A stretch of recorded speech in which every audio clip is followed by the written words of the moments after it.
guys? This is the Til You Collapse podcast. I am Brian. I'm your host, and we got a special Motivation Monday mashup for you guys. It's a bunch of videos clipped together to help motivate and inspire you. They're videos that we posted on Instagram, actually, and they're all put together. So I hope you guys enjoy them. Let us know what you think. So guys, what I want to talk about today is sometimes your tank will be empty. You're going to be working hard towards your goals, and you're going to feel tired. You're going to feel unmotivated.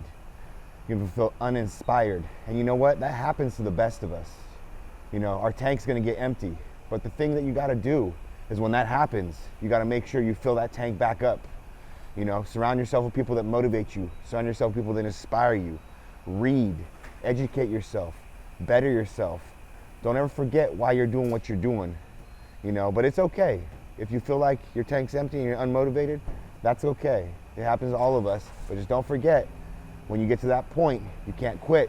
You gotta fill that tank back up and keep going. It's the times when you don't wanna do something and you actually do it. Those little times you do that and they add up, you know, every time you do it, you get a little bit further, a little bit further, a little bit further. That is what separates the winners from losers right there. And that's the number one thing that's hard for people to do. That's why, you know, successful entrepreneurs are, you know, the minority, because people don't want to do things. People want to take the easy way out. People want to take the path of least resistance. And it's when you fight against all those feelings and you do it is how you become successful. And like I said, it's not going to happen one time. It's every single time you feel like that over a period of time, that all that extra work that you do, you know, whether it's 2 hours one day, 4 hours one day, think about that over a year. Think about that compounded over 4 years, how much progress that is versus quitting, basically. And the thing is, it's also a mental win too. When you know you don't want to do something, it's something you really don't want to do, you don't like doing it, and you actually do it, you get through it, that's a win. That makes you feel good. That gives you more confidence, and that just helps push you forward, basically. So that is, honestly, if I could say one thing that separates winners or losers, successful people from not successful people, it's doing things they don't want to do doing things they don't like to do when they don't want to do it. That's the number one thing. If you can find ways to do that consistently, day after day, month after month, year after year, you will be successful.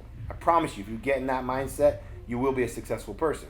And it's not just doing it one time either. It's doing it all the time, every time. What up, guys?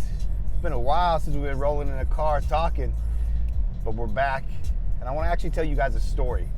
And I know I've said it before, you know, cars are my thing, and I'm always, you know, setting goals to get different cars. And, you know, I've had the Rolls for about 2-3 months now. And yeah, it was exciting to have that goal, and yeah, the car is amazing. I still love it, but the thing is after those first 2-3 months, you know, it just kind of, it loses the excitement a little bit. And my point is, my main reason, what I love about having this car, as I've told you guys and talked about, is inspiring, motivating, and sharing it with others. You know, you guys have seen I posted videos of kids sitting in it. I get people coming up to me all the time, and I'm very generous with it. And people are always surprised, because I don't know if they expect people with nice things to be dicks, to be honest, you know, maybe not share the experience, but I get fulfilled when I see people's faces and I can share the experience of sitting in a car like this, being close to a car like this, because I never had that. I've never had that. The first time I sat in this car was after I bought it. So, I mean, I've been there. I get it. So, the funny story I want to tell you guys is, so I was shopping this last weekend. I was in a rush. I was shopping. I was in a rush. I was trying to make a barbecue, and I was shopping. I was super behind time. And I come out, you know, I'm done shopping. I come out to the parking lot, and, you know, the car's parked way far away. I park it far away by itself. And always some dick somehow ends up parking right next to me when there's 50 spots empty, of course, right? But anyways, I'm walking up to the car, and it's a far walk. I'm doing my cardio for the day.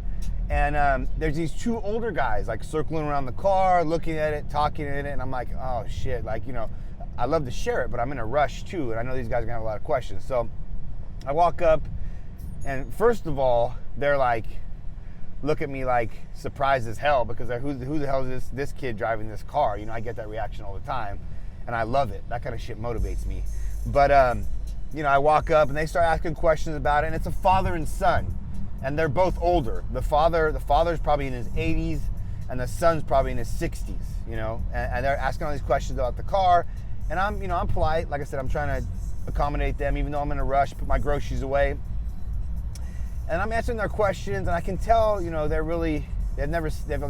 telling me like, oh, we've never seen any one of these in real life. What does the inside look like? Well, you know me, I'm chill, man. I'm like, you guys want to check it out? It's unlocked. Open it up and look at it. In the meantime, I always put my fucking carts away. You know how I feel about putting the carts away, right? So I had to put my cart away. The issue was there's like one cart return at this grocery store, and it was like 2 miles away, like literally like 2 streets over. Like I couldn't even see my car to go put the cart away. So, I put in the work. I'm not scared. I walk over there, put my cart away, and before I leave, I said, you can pop it open and check it out. And they look at me like I'm crazy again because I'm so chill about it. I don't give a fuck, And I go over there, I put the cart away, and I'm walking back, and these fucking guys, God love them, I'm super happy, they're sitting in the car like it's Christmas, like they own the car. I said, check it out. They're sitting in the car like it's Christmas, videotaping it, laughing, all excited. And that's the kind of shit that really fulfills me. The fact that they've never seen that kind of car, I could give them that experience that they're not going to forget at 60 and 80 years old. And that's what it's all about, guys. If you guys are going to set big goals and you guys are going to want nice things, share them. Don't be the type of person that is selfish and doesn't share your experiences. Because honestly, guys, I like sharing this car even more than I like owning it and buying it. Just the experience of having it and sharing it with kids and adults, and that experience right there was everything. And they thanked me, they got out, and I was in a rush, and these guys are sitting here like they own it, and they got out, they thanked me, they were very grateful, and they were very surprised, because like I said, I don't feel like that typically happens in these situations, but like I said, it's what I try to do. I try to share my experiences, and I have 2, 3, 4 more cars on the goal list, and as I get those cars, I can't wait to share them with everyone. So please think about the message of this talk today, guys. Ba-bam.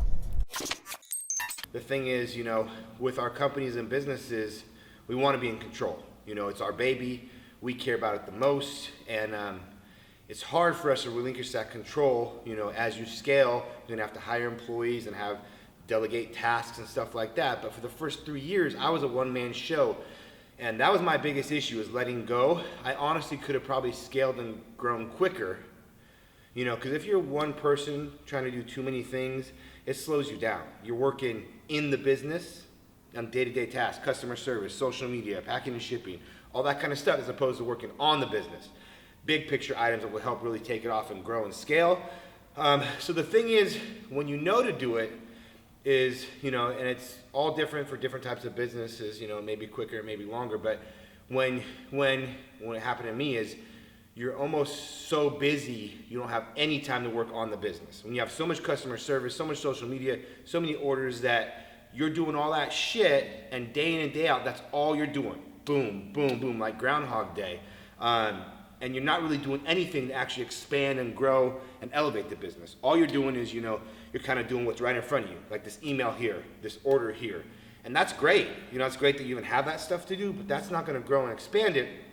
So once you get to that point, it's the point you need to bring on help. And the biggest challenges with scaling, and I'm dealing with them now, is staffing.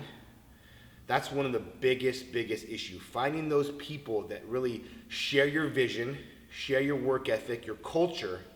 And the thing that's hardest for me, and I'm realizing, is, no one's going to care as much as I do. It's my business, so how can I expect Jimmy to care about it as much as me, right? But the thing is if you can find people that really believe in you, who really believe in your mission, your company, they're passionate about it with you, it's something they're interested in, and they see that long-term goal, like I've showed them with you, Kyle, they may not care about it exactly as much as you do, but they're almost there. And if you can build a team of people that are really passionate like that about it, that's how you really grow and scale amazing businesses. Another problem with scaling is payroll, expenses, stuff like that. A lot of companies scale too quick and they don't really look at that kind of stuff. And all of a sudden, before they know it, their cash flow is dead.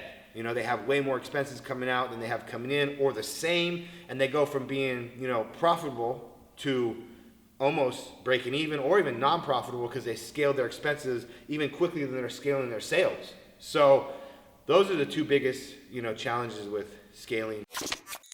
But what I want to talk about today is, you guys know how I feel about all these fucking motivational accounts on Instagram with these people that are selling you bullshit programs, promoting get rich quick, promoting like how easy it is to be a business owner and entrepreneur, and they're spitting out all these memes of bullshit when they've really never experienced anything and they've never built a company. I've gone off on those enough times. I'm not going to do that. But my point is one of the most popular memes I keep seeing, I always see, always fucking comes out, is the average millionaire has 7 sources of income, right? Like, I'm sure you guys have seen that before. The average millionaire has 7 sources of income. But here's the thing. That's so far from the truth.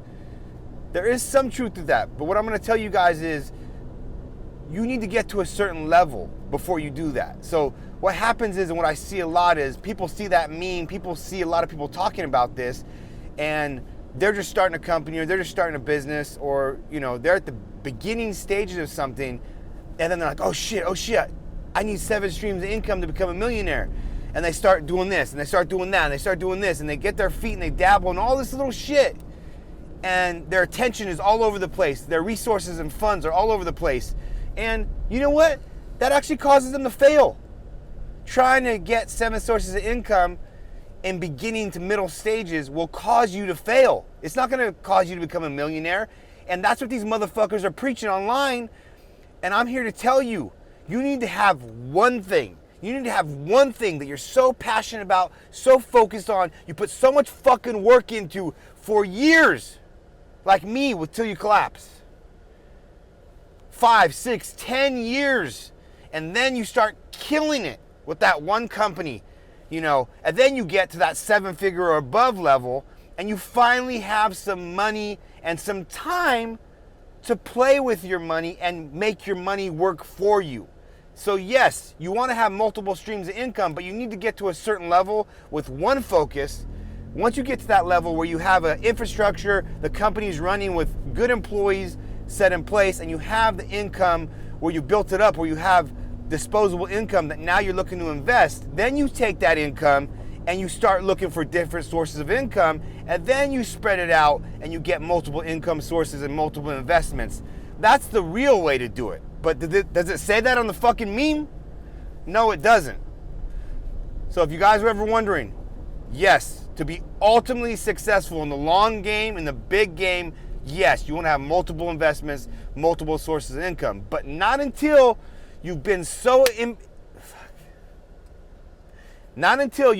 obsessed and put so much work into one thing for a long time that you've built that up, and finally you've gotten to that place where you can comfortably do that. Not scrambling at the beginning stages and trying to get all these sources of income from the beginning. You will fail if you do that.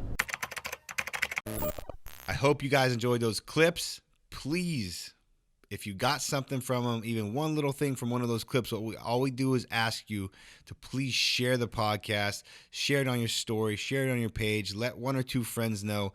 That's the only way we grow. Truly trying to add value to your life. We really don't expect anything out of it. Hope you got something from this episode. We appreciate you. Love you. Thanks.